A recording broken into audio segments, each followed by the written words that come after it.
Ciao, da Heavy Metal Even. Oggi ospitiamo una vecchia conoscenza ritornata col suo dualismo tra thrash e doom metal, sempre personale, ma purtroppo meno ispirato che in passato.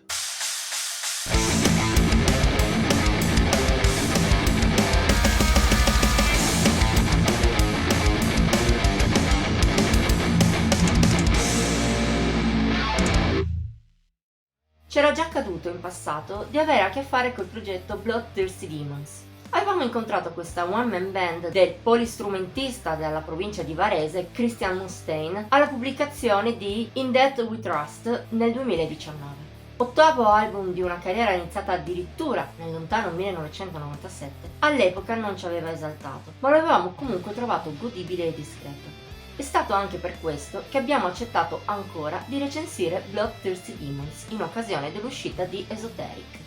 Pubblicato ad Halloween dello scorso anno, a livello stilistico non cambia quasi nulla rispetto al predecessore. Quello di Mustaine rimane una interessante e a modo suo originale fusione. Ondeggia tra una base più tombale, da doom classico, e un'acidità propria del thrash, specie nei momenti più veloci. Questi due generi possono sembrare antitetici, ma Bloodthirsty Demons continua a intrecciarli in maniera naturale. Lo fa all'insegna dell'evocazione di atmosfere cupe, orrorifiche. Un compito che in linea generale non riesce neppure male in Esoteric, merito di dettagli funzionali come la voce graffiante del Mastermind, paragonabile in qualche modo a quella di Steve Sylvester, o delle frequenti tastiere che correggono il tutto. Se la personalità di Bloodthirsty Demons non è venuta meno, purtroppo lo stesso non vale per l'ispirazione che rendeva godibile In Death We Trust. Non che il musicista lombardo abbia perso le sue capacità, a tratti anzi esse tornano a mostrarsi nella loro oscura brillantezza, ma non abbastanza spesso. In Esoteric spiccano soltanto la title track e senza momenti morti, tra passaggi davvero arcigni e altri invece rapidi, di ottima potenza, e poi Devil's Church, davvero oscura. Al più si può citare Steven, cover di Alice Cooper, che Mustaine riesce a fare propria. La cupa ma elegante originale, un pezzo quasi da musical, diventa così un malefico e buio monolite doom. Se non si sapesse che è una rilettura, la si potrebbe benissimo scambiare per un pezzo di Bloodthirsty Demons, il che indica quanto la cover sia riuscita. Il resto però non riesce a spiccare, né a rimanere in mente. Certo, anche In Death We Trust soffriva dello stesso problema, ma in maniera diversa. Se lì Mustaine riusciva a mantenere una media buona e a non suonare ridondante, Esoteric non riesce a confermare questi pregi.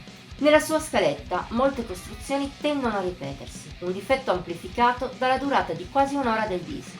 Soprattutto però il polistrumentista lombardo si adagia un po' troppo sui suoi stessi cliché. Il risultato sa abbastanza di già sentito e certo non esalta. Quando va bene risulta al massimo gradevole da ascoltare come sottofondo. E quando va male il risultato è anche sotto la decenza. L'esempio emblematico in tal senso è Spiritual Path, un riempitivo davvero scialbo e anonimo. Insomma, se con i suoi contenuti musicali Esoteric raggiunge un livello sufficiente, non riesce a fare nessun altro passo in nessuna direzione. Forse può risultare piacevole per chi smania per l'horror metal, ma altrimenti se ne può fare anche a meno. Ed è qualcosa che lascia amareggiati, perché la personalità di Bloodthirsty Demons rimane e, come detto, qualche sprazzo di classe dimostra che Christian Mustaine è ancora capace di fare la differenza.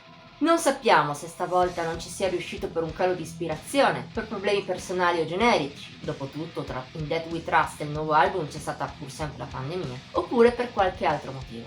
Tutto ciò che sappiamo è che la nostra speranza per il futuro è di sentire il suo progetto in una forma ben migliore di questa. Voto di Heavy Metal Even 62 su 100. La nostra settimana termina qui. Se hai apprezzato la recensione ti invitiamo a mettere like, a commentarla e a condividerla. Puoi inoltre iscriverti al nostro canale e attivare la campanella delle notifiche per non perderti neppure uno dei nuovi video che pubblichiamo ogni settimana. Infine, seguici su Facebook, Instagram e Pinterest. Al solito trovi i link qui sotto in descrizione. Ci vediamo la prossima volta!